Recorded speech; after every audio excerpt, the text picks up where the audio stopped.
You're a busy professional. You don't have time for fluff. You need strategies that work, and you need them fast. Welcome to Busy Pro Fast Wellness with me, your host, Alan Welsh. We're here to give you science-backed hacks and actionable tips to boost your focus, minimize friction, and maximize your And results. they spent, the first 3 days, but it wasn't until my husband was like, you're starting to look.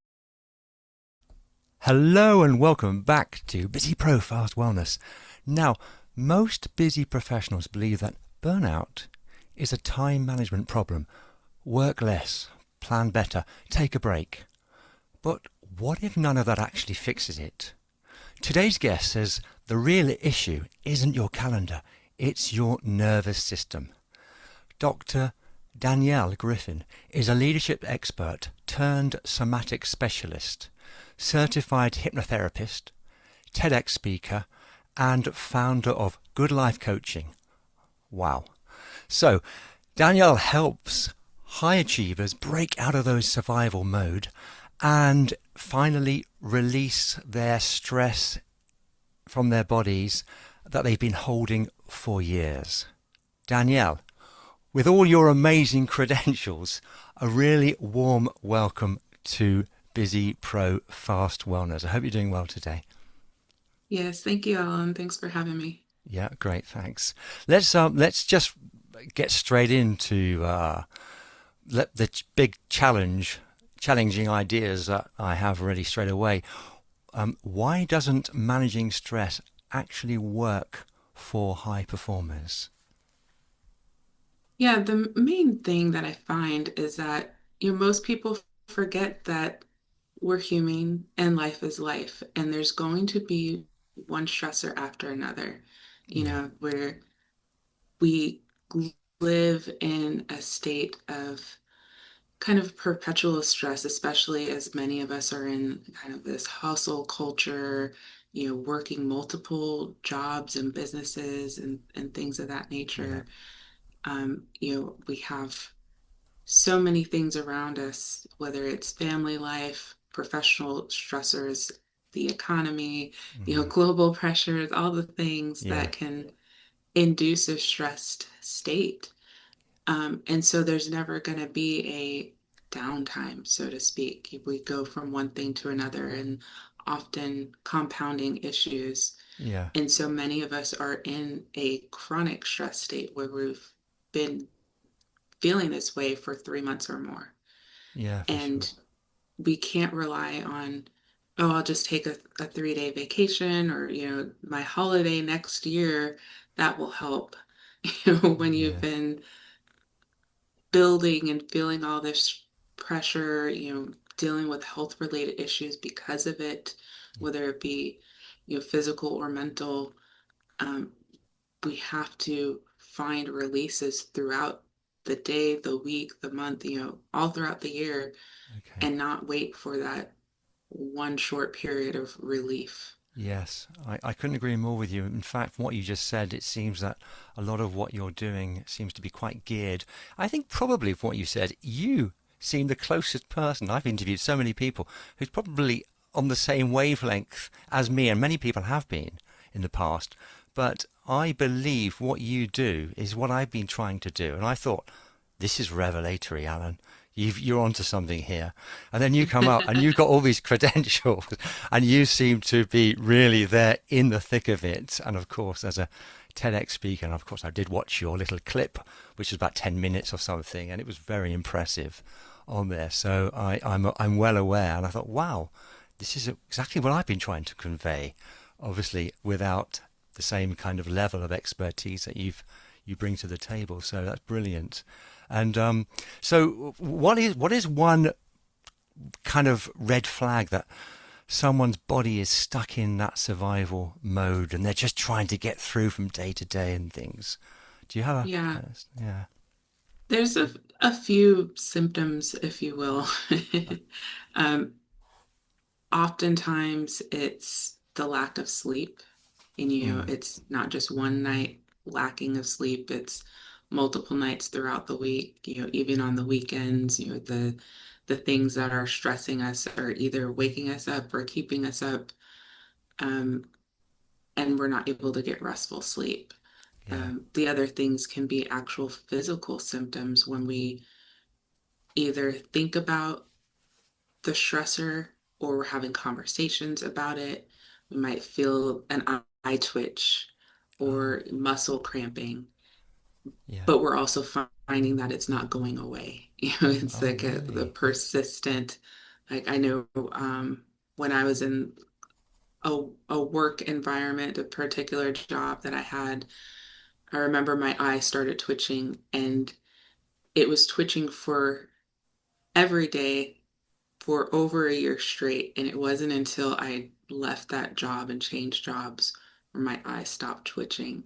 And that was a Gosh. clear indicator that this work stress environment was a direct link to that symptom. Yeah. But at least at that time, I wasn't familiar with this practice. I didn't know how to relieve it other than actually getting out of the job, Mm, which, if we're in poor work environments, definitely good idea. don't subject yourself to it if possible. But, if you have to endure it like I did, it was well over a year before I could get out of it. I Right. still needed something to help relieve that stress so I'm not carrying it home. I remember I was literally going home crying to my husband, like, please, I can't do this anymore. Like, these people are awful. Yeah. Many of us go through these workplace Of traumas, course. and at that time, it was definitely traumatic for me. But I just had to keep going, and I didn't know that there was anything that I could do for myself Yeah. Yeah. to Yeah. help me. Well, that's fascinating that you actually experienced that and you experienced the physicality of something like an eye twitch, or you mentioned the sleep deprivation that people can be subject to as a result of that. Is it? I mean, I know that you have a well, I can see the book behind you, that somatic exercises made simple. So that's obviously one of your fields that you're very much into. Do you have a sort of 60-second reset that's something a busy professional can do between meetings? Do you have anything that could help? Yeah. With somatic exercise, it's the combination of breath work, meditation, and movement. Yeah. And all three of those things don't have to take long at all. And so when you practice the breath work, and granted, you do not have to be a breath work expert to breathe, you just have to breathe. Doing deep inhales, Yeah. filling up your lungs with oxygen. And on that exhale, it just releases. It allows you to um, re- lower your cortisol levels, Mm, relax muscles, any tension that you're carrying just starts to let it out, yeah. and as well as, the inhale and exhale is literally circulating the oxygen Yeah. and blood through your body and bringing it to, your brain and areas of your body that have tension. Yeah. And so when you're doing that breathing, the inhaling, exhaling, and if you know specific breath techniques that you want to try, you're always welcome to incorporate it. But once you start to feel that release, you start to notice Mm, patterns in your body, like, oh, I felt, more release in my shoulders yeah. or in my back, or I didn't feel enough release in these areas, or maybe Okay. it struggled to release when I let go. Yeah. Starting to bring awareness to those areas Yeah. and doing some movement.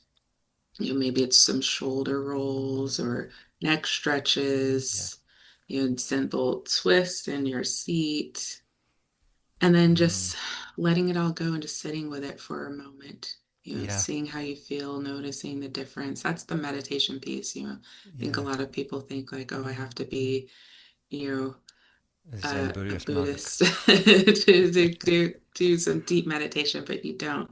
Yeah. It's really just that awareness, the body awareness, Yeah. No, um, absolutely. and Yeah, because yeah, keeping it a that lot of the simple. podcasts I've done, I've explored different areas of that. And I mean, I tried to give practical examples in the podcasts, and I don't know if you're partial, if you talk about the breathing exercises more to the box breath technique or the one where you breathe in and then you add a little bit at the top. I heard that from a Dr. Andrew Huberman podcast, and I thought that was a particularly effective one that I've been Yeah. experiencing. But what you said as well is something I probably didn't focus in on enough, is really identifying the stresses or the strains within inside your body while Yeah. you're doing those exercises. That's a really important addition, which I think is Yeah. really useful for the listeners to take on board. So thanks Yeah. for And sharing that's what that. makes the practice great. It's about the embodiment and bringing awareness into our body. Mm, So we can use the breath work, and that often helps with like reducing anxiety and things. But when we start to recognize that our stress, our physical is physical and it manifests in our body, we have to start to transition out of just breathing mm, to how this breathing actually impacts how I feel. yeah, yeah, exactly. I mean, unfortunately, one of the sort of bits of stigma that I've experienced possibly is people's misconceptions about this whole world. And it seems that some people say, oh, that's all rather woo-woo, isn't it? But and obviously, because having experienced it, I can tell that you seem the absolute epitome of calm. The way that you're speaking to me now, it's like you're in that constant Zen state. That's the sense that I get. So, have you noticed it in your own self? Because you talked about earlier on when you were in a job which was quite taxing, and you felt that you really wanted to get out of that job, but you didn't know what strategies to employ.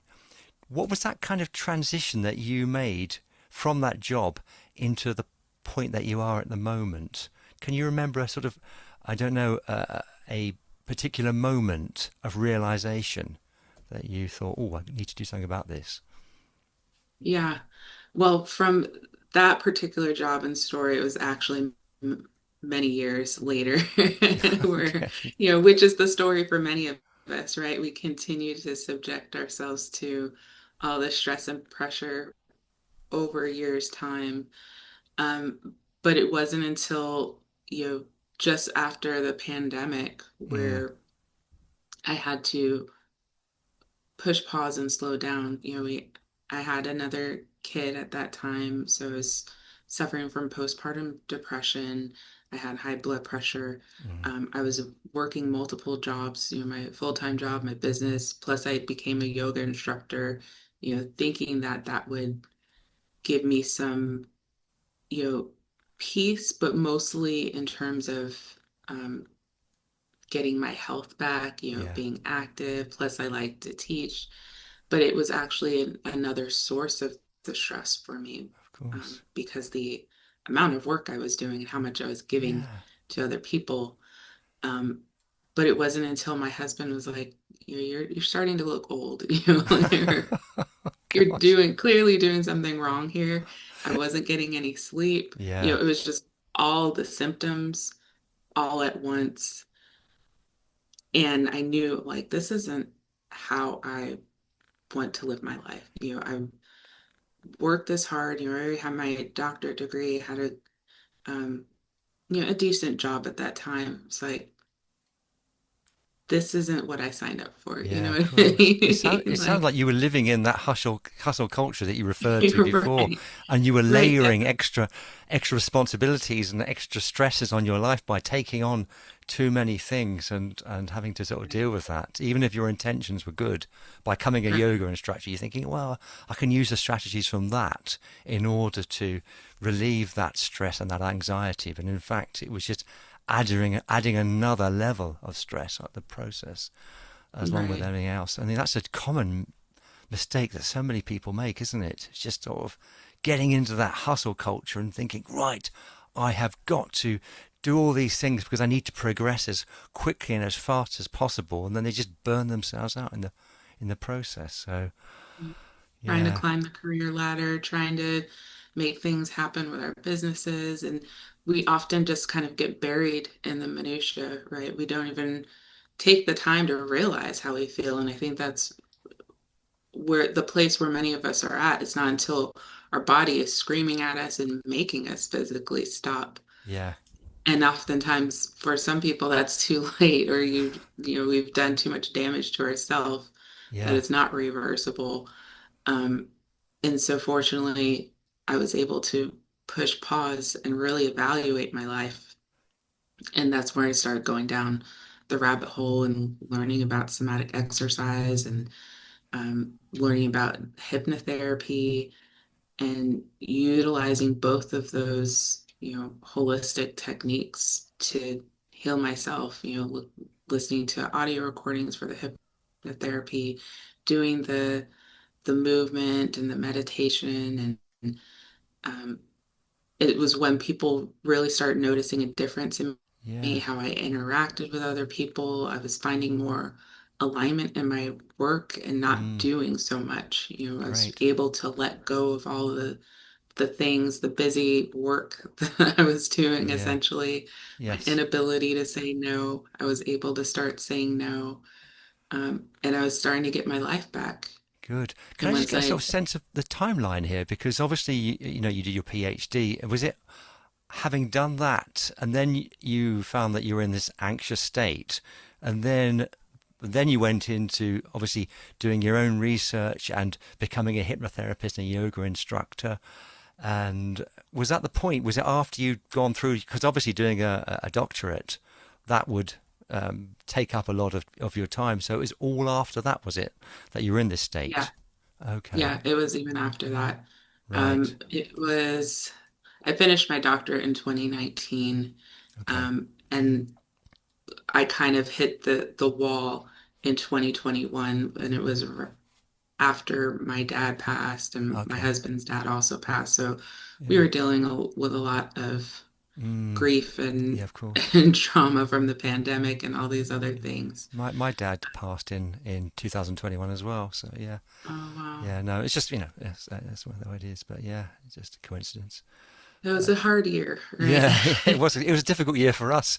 My wife had a Yeah. major accident on a bicycle, and I remember that 2021 was not a good year.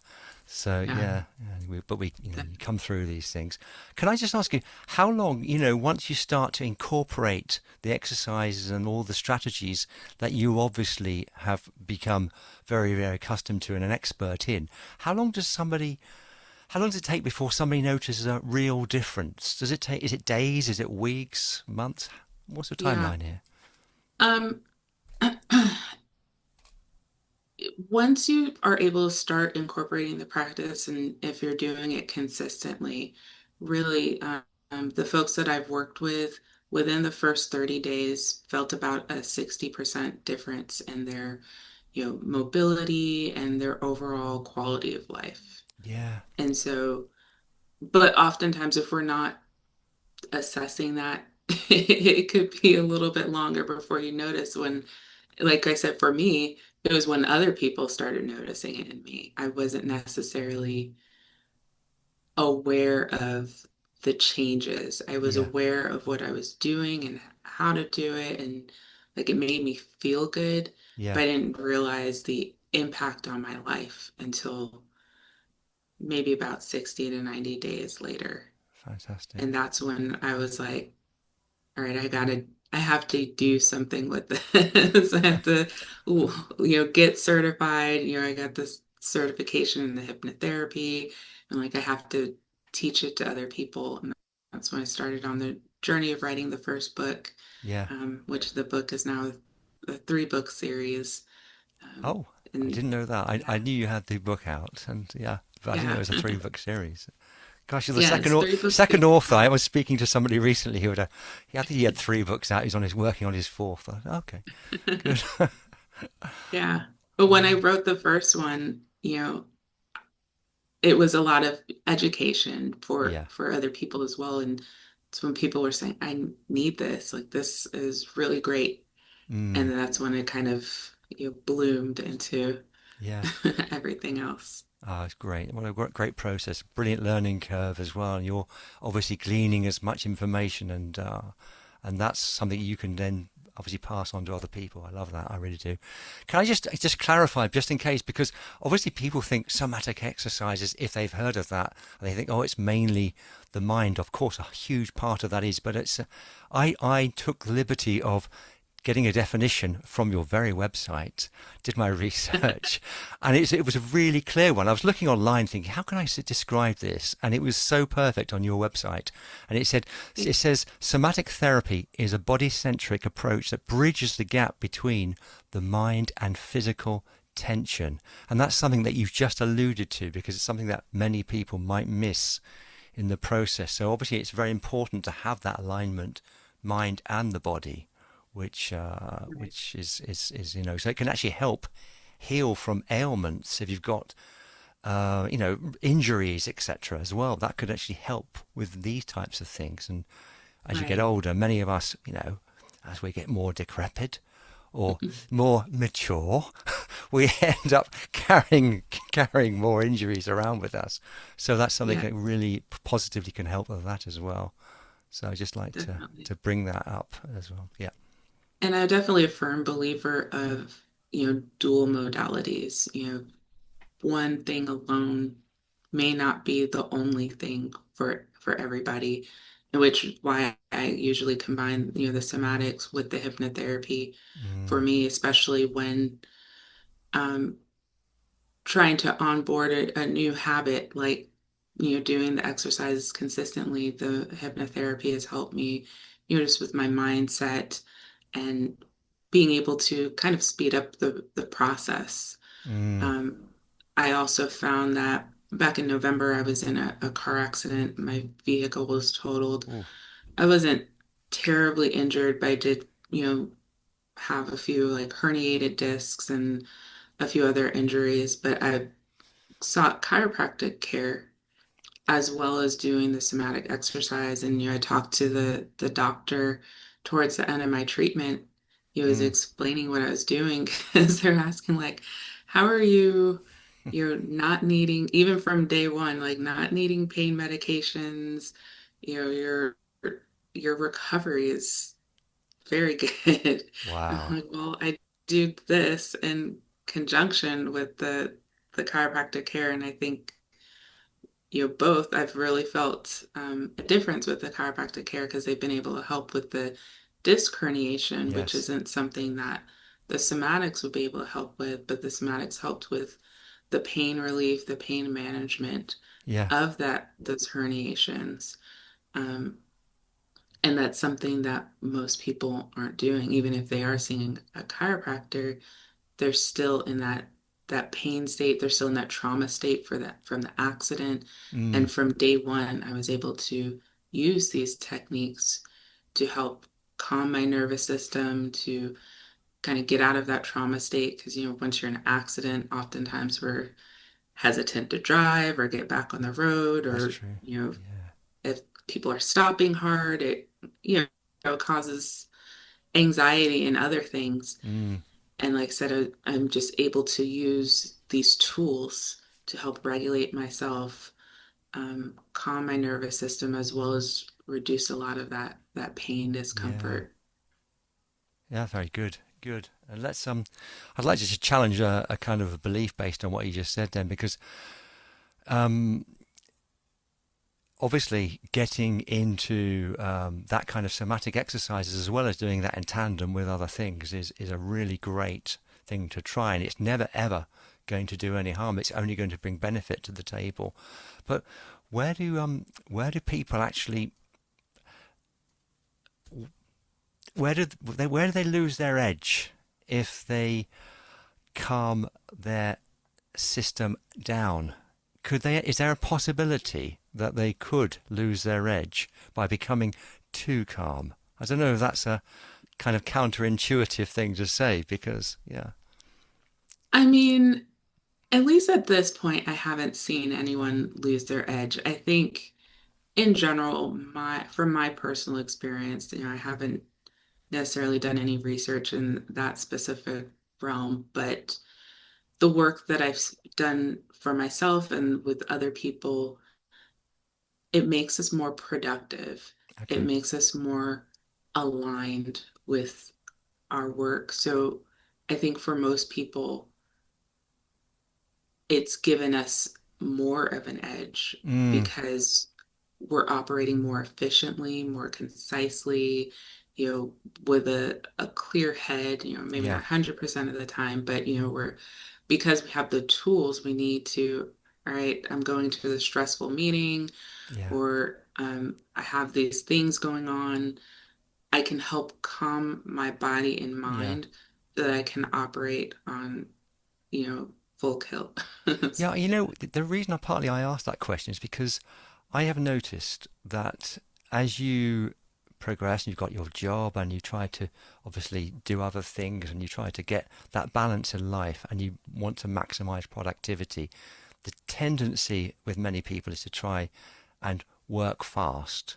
And they go from one thing to the next, thinking, "Oh, I'll get that done, I'll get that done, I'll tick that off a list." And what I've discovered over the years is that, and this is the counterintuitive part, is when you slow down and when you just take more time and you do more things but slowly, you seem to have much less stress and you're in that zone where you get more done, which seem to make any sense, but it does make sense to me. Even, I got back from work today and I thought, I'm not going to sort of think too much about this interview with, I'm going to play my trumpet. I'm going to prepare for something else. I thought, because I know that I've got time, even though you think, oh, you've only got about an hour, Alan. Well, then you fit more stuff in. I don't know if you Yeah. kind of concur with that idea or not. I think because we're eliminating some of the mental distractions, especially if those of us like myself who have an ADHD mind, Ah, and do when you? we're able to like Wow. cross some things off the list and like clearly focus, have that focus time on one specific thing, our mind isn't constantly bouncing back and forth. Even if we're not actually working on multiple things, Yeah. the mind is constantly working on multiple things, which Yes. can slow down the work, as we're stopping to think, oh, what about this? What about this? What about this? Yeah. Going down multiple rabbit holes. Mm. But when we've calmed our mind and are able to have, true focus time Yes. to really get a task done, we actually speed up the time that we can complete the task. Exactly. Exactly. I agree with you. And that brings in the whole idea of focus as well and being able to do that and keep those distractions away while you're in that zone of just concentrating on one thing at a time. There is Yeah. that awful cliche. I hate it because it's a sort of a sexist thing to say, oh, women are great multitaskers and men are rubbish at multitasking. But for me personally, I mean, I can't multitask at all. I just have to one thing, Right. another thing. That's Honestly, I for don't sure. think anybody can truly multitask, right? We like to Yeah, think we can, but it's really just doing one task and then another and then going back to the other. You know what I yeah. mean? And you're scattered, probably. Well, you could well be scattered in the process. Right. Yeah, from Exactly. doing that. Yeah, gosh. Now we've just conditioned ourselves to do it faster and do more things as we're going back, but are we really that productive No. when we do that? Yeah, yeah, exactly. Is there a hidden cost of somebody staying in that constant survival mode, even if they sort of believe they're performing well and they try to continue and they think they're doing well, but is there a kind of hidden cost in that scenario? Yeah, I mean, it's different for everyone what that cost will be, but it will catch up with Yeah, us in time, yeah, whether it's, oh, I hear this all the time, especially when it comes to getting enough sleep, people, oh, I don't need that much sleep, or my body won't let me sleep, so I must not need it. Like it will catch up with you. There's hormonal resets that your body needs to do, the rest and recover, and it yeah. happens within a specific period of time. And then Mm, the amount of time that it needs to happen increases as we get older. yeah. Now, when your body will hit that wall will Mm, vary, yeah. especially based on our life experiences, things that are going on in our lives. but it will catch up with us, Yeah. and it will manifest in other ways, health issues, high blood pressure, other chronic ailments. Yeah. And it's best that we start to have that awareness as early as possible Yes. to do some of the work so that we can extend, our lifespan and live the happy, healthy lives. We may not necessarily want to live till 100, but we want to have a better quality of life. And Oh, yeah. that's what I'm in support of. We don't want to live in a way where we're constantly medicated or not be able to be mobile and not able to interact in the way that we want to. Mm. That's a hard life to live. Yes. And I've seen so many people live that life. And that's one of my personal motivators Yeah. is I don't want to be down that road myself. No, no, absolutely not. And since I've been looking at all this over the last couple of years, I notice a massive shift in the way that I behave, the way that I feel, the way that I can really focus and be productive, and just feel that sense of calm from having tried many of the techniques that I've been espousing in the podcast as well. So I can really, second what you're saying on that. And there was something I wanted to ask you about, which is related to the work that you're doing as well. For somebody who's thinking, oh, I know, I really want to fix things in my own life, and I want to feel that sense of calm and just be able to progress and be better, have less anxiety. You've created something which is much deeper. You've created something which is called the Rise and Renew Retreat. Can you Yes, can you tell that's us a right. little bit about that? Yeah, so that's especially for the people, like we kind of mentioned at the top of the episode, going extended periods of time without taking that break. Mm, And they're often the ones that are relying on those, quick vacations or the day off or even a week off to reset, but they've gone so long before they could reset. yes. And a majority of the time that they spend is figuring out how to relax. They're Yes, of not course. able to either disconnect, mentally, whether it be actually struggling to put the phone down and not check email, or just mentally their mind is still at work or at Yeah, home or whatever the case may be. Um, and they spent, the first 3 days not truly relaxing and decompressing and resting. yeah. And so the premise of the retreat is, as soon as you get to the group, as soon as we get together, that reset starts from day one. Great. And you don't have to waste any time. And Yeah. then we're equipping you with the tools throughout the week Mm, to actually um, recover, as well as once you get back home, mm. you're able to maintain. Yeah, yeah, Another common theme that I hear from people is, okay, maybe I got the opportunity to rest and reset, but I was right back to square one when I got back because there was so much work waiting for me and people knocking on my door and all these other things that I was immediately stressed out again. So yeah, it completely, defeated the purpose essentially of the break. And then they're yeah, just longing for another break whenever that may come. yeah. And so this That's is not a to way help. to lead a life, though, is it? I mean, having that Right, you're in that stressful job, and then you think, right, I'm waiting for that break that I've got, and then you use that as your supposed time to decompress, and you probably can't because you haven't got the tools in place to know how right, to do that anyway. And so right. it's just a sort of, at the very best, it's a quick fix at the very Right, best, because it's just a sticking plaster for your life, and you just, all right, okay, I get that little time out, and then I go back into the the humdrum, sorry, into the fast rat race or the monotonous job or whatever it might be, and my life is a misery the rest of the time. It's not a yeah, way to really yeah. live, I don't think. From Yeah, and you don't have to wait to a whole nother year to go on a trip. to feel that again. Yeah. So my goal, between the books and the retreat and other resources I offer, just really equipping people with the tools that they need Mm, to manage their stress, their pain on a day-to-day basis, yes. not having to rely on me or other people. Like now you have your toolkit Mm, and you can use that yeah. and help heal yourself. Fantastic. Fantastic. You're providing them with the tools in order for them to get better and have a better quality of life, essentially.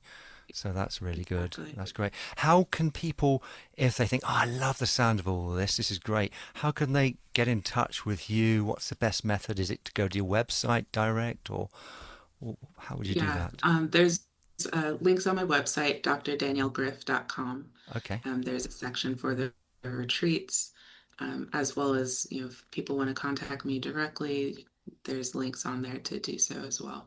Yeah, from all the social media sites as well. I mean, I've obviously had a look at that, and I'll put all that into the Yeah. show notes, of course. But it's good that you mention it on the show itself.